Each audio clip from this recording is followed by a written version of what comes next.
Ladies and gentlemen, welcome to today's video. My name is Danye and we're going to talk about the Weight Watchers point system today.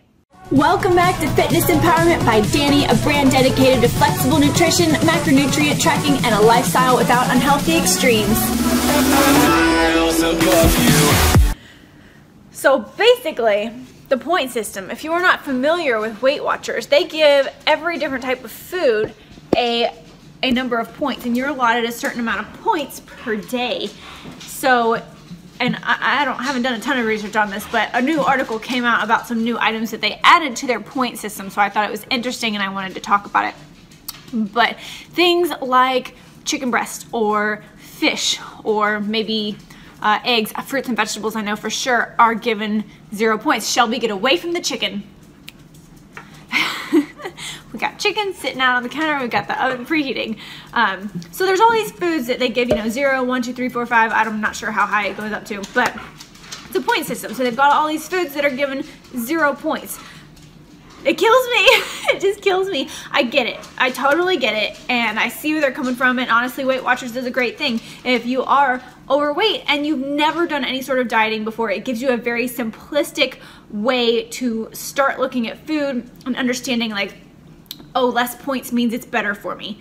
But the problem is that all calories are not created equal. All types of foods are not created equal. So even though Weight Watchers might give you, a bag of strawberries is 0 points, guess what? Strawberries have calories. Strawberries have macronutrients. You can overeat on food, okay? Even if it's good food, even if it's clean, even if it's healthy, you can still overeat on it. Is it very difficult to probably overeat on things like strawberries or broccoli or asparagus or chicken? Yes, it is, but that doesn't mean that you can't do it. And that doesn't mean that those are the only things that you should eat because they're 0 points. You've got to have some structure and you've got to have some flexibility. So I don't know, it's just interesting to me. I mean, I do nutrition coaching for a living. I'm a fitness trainer. I love this. It's what I do all day long. I talk about calories and macronutrients and what's the best for your body type and what is your body type and how can you better train and eat for your own specific goals.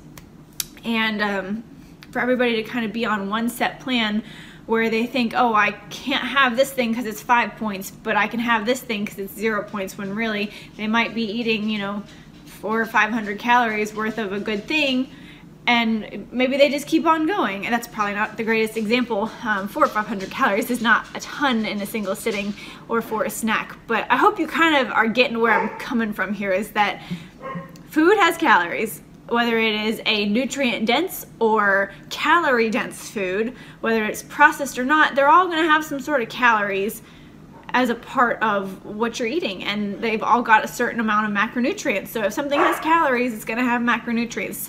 Your macronutrients are your fats, your carbs, and your proteins. So if you can have unlimited chicken breasts and you want to stay full and you decide, Django, knock it off, to have 10 ounces of chicken breast because it's 0 points.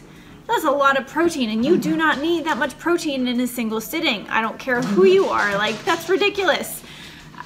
The most amount of protein your body can really use is, depending on your size and everything, probably somewhere between 20 and 40 grams in a single serving.